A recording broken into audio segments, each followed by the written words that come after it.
The British Broadcasting Corporation, in association with E.L.O, presents...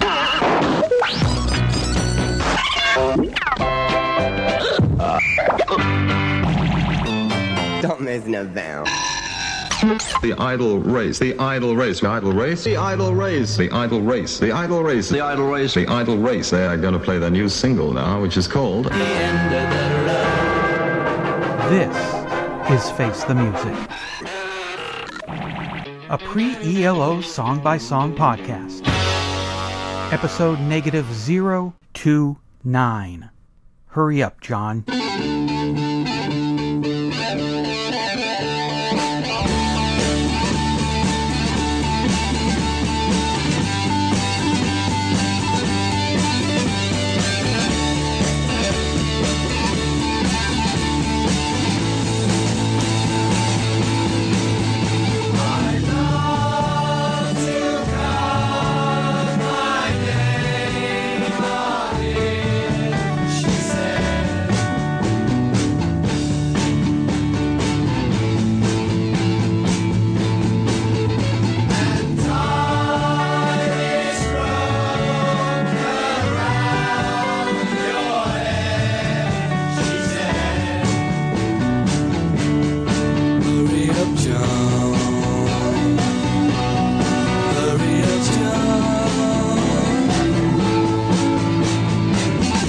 What's that song all about?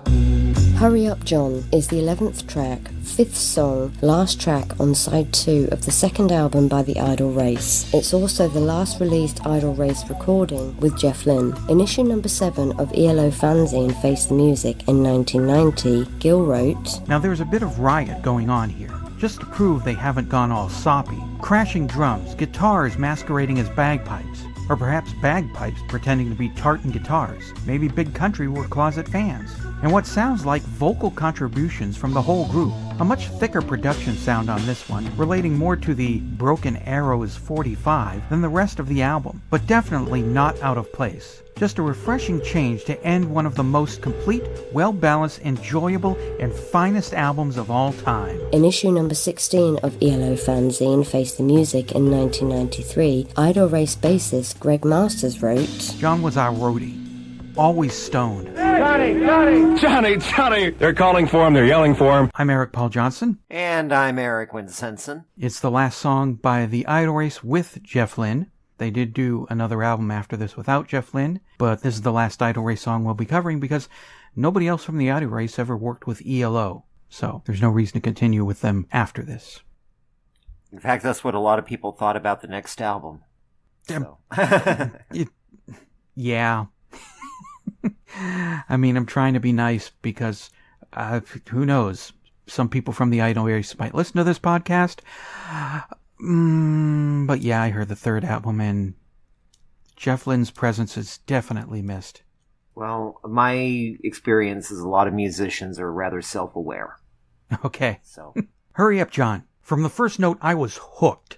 If they keep up with this warbly, slightly out-of-phase guitar that sounds like something from a late 70s, early 80s new wave song, and keep at it through the whole song, I am all in. I wanted to hear the rest of this song even from the first second, because that was fantastic. I totally loved this song. I never got tired of listening to it. Goes through a few certain changes, and at one point, it sounds like a Who song when they start talking about walking around without a head. Then she rolled me up and said, I look very strange without a head. I love it. I love this song a lot. I really liked it when I heard the guitar part coming in. Mm-hmm. Then at first, I was a bit taken aback when the vocals started.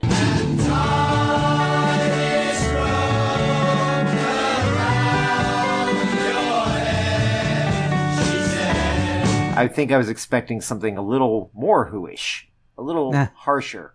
Yeah. Because I think it kind of contrasted. The song grew on me as it went along, though. I did look up the lyrics just to make sure she wasn't beheading him. No, she just wants to. Lyrically, my problem, that's where it comes in a little bit because it sounds like me writing a drug song. I don't do drugs. I've never done drugs. Well, what I've done doesn't count. Let's put it that way. Prescribed by a doctor, or? Prescribed by a doctor, and nitrous oxide, it doesn't count. And that was just stupidity in my 20s. But otherwise, that's my only problem, is it sounds like, oh, we need to have a trippy psychedelic song. We forgot to put the trippy psychedelic song on this album. We've got all this folky and kind of quirky stuff and kind of modish rock stuff on here, but we forgot the trippy psychedelic song. So Jeff Lynne, I guess, because I was trying to see who wrote it, and it was Jeff Lynne. Yeah. And I guess he's going, okay, well, here's a drug song from somebody who hasn't done a lot of drugs, with the "you look nice without a head" part, because that didn't strike me as a threat. That struck me more as one of those 60s things where you're off floating in the ether on whatever substance that you took out of the bowl. And it just didn't seem to fit well with Jeff Lynne's songwriting. I thought it was the most morbid thing Jeff Lynne wrote. Kiyama is morbid, or Quiyama. I'll cover both bases before anybody writes me another nasty note you're saying it wrong. So Kiyama, Quiyama was pretty morbid, but it was gruesome morbid, or that's what I should be saying. It was a pretty gruesome song, but this is more cartoony gruesome, like Groovy Ghoulies or Scooby-Doo's. Anybody get their head cut off in Scooby-Doo? It's been a long time. I think there is a headless specter at some point in Scooby-Doo, but as usual, he turns out to be the mean old carnival owner or something like that. Yeah, but this is cartoony gruesome, which makes it entertaining. And I laid off on the Poetry Corner section of the expanded episode of the podcast where I read the lyrics because I got bored with doing it. But I think this one warrants that expanded episode segment where I read the lyrics, because it's quite a thing of wanting to carve a name into somebody, cutting somebody's head off. It's not the kind of stuff you hear Jeff Lynne write about. Yeah, the vocals, that kind of threw me at first, because I was expecting just Jeff to be singing. And that I was looking forward to that, to hear how Jeff's voice would go along with this wild, phasey guitar thing here. But it sounds like it's all of them getting in there and singing their brains out. Which, if you're going to have your last song with your band, I think probably should include everybody. As long as everybody can sing, or at least sing well enough. True. Yeah, once I got into it, though, I got into the spirit of the song. Which, by the time it does that verse again, yeah, okay, we're here. Yeah, I'm with this, because vocals are now kind of meshing with what the music is. And they don't drop that guitar part. They don't just all of a sudden, oh, this was the beginning, let's forget about it for the rest of the song. No, it comes back. Yeah, it comes back quite a few times.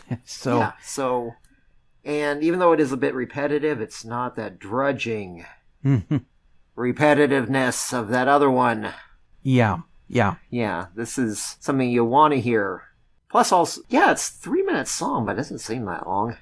Yeah, unfortunately. I mean, I don't think I wanted to go on for 10 minutes or something, but maybe another minute or two, because, I just really loved it. And I'm sure he could have come up with some other lyrics. I guess it was about a roadie or someone who worked with the band who was always stoned out of his mind. That's making more sense. Yeah. Because it didn't come across like he's threatening to, like his ex-girlfriend is threatening to carve her name in him and chop off his head. When you said an ex, I was starting to think of a certain ex that probably would have threatened to do that to you. But, you're going to have to be more specific which one. Which ex. No, it's okay. Yeah, this person really has had enough of John. Because I'm going to guess John, since he was bonged out of his gourd all the time, or fried out of his head, who knows, it's late 60s, just slowing up the progress of getting things done, which, that's something that really makes me cranky. And I can understand why someone would want to carve their initials in someone's skin, or cut their head off, because, come on, we're trying to get things done here, we're trying to put on a show, we're trying to get things set up, and you're playing with the water. Too busy getting high. So, I love it. It's such a relief to hear after Someone's Knocking, which was just 2 seconds repetitive. While I like last week's song, it was kind of dreary. Well, it wasn't kind of dreary, it was dreary. And this is a nice, lively, rockin' way to go out. Yeah, I still think last week's song would have been the better end song, though. It's just my preference. I like ending albums with a slow song. Sometimes that works for me. Well, I mean, Shangri-La was slow. That was a fantastic way to end an album. It was all those Alan Parsons albums I listened to early on in my youth, and he always ends the album with something like Old and Wise, or If I Could Change Your Mind, or something like that, where it's kind of a ballad, but it has slow parts, has faster parts. It's that kind of thing, and a lot of the E.L.O. stuff. Jeff Lynne usually ends it with something like Shangri-La. Let's see, there's, El Dorado Overture came after El Dorado. One Summer Dream, Shangri-La, Wild West Hero, Don't Bring Me Down, and it was a slow one to end Discovery with. Got something to say about Hurry Up, John? Well, call the telephone line voicemail. 623-850-3375. Call now. Be Johnny in the morning just as long as I can be. And here we are with a station break. A station break is the time we take To tell you your tune to WDGY. Minneapolis, St. Paul. Shannon is the sister of a friend I've had since 1977, and she's been near deaf her whole life. But here in the future, that can be fixed with cochlear implants. However, that costs $40,000. You can kick in whatever money you can at her GoFundMe page, Help Shannon Hear the World Again. Because everybody should be able to hear the Electric Light Orchestra. Back to the podcast.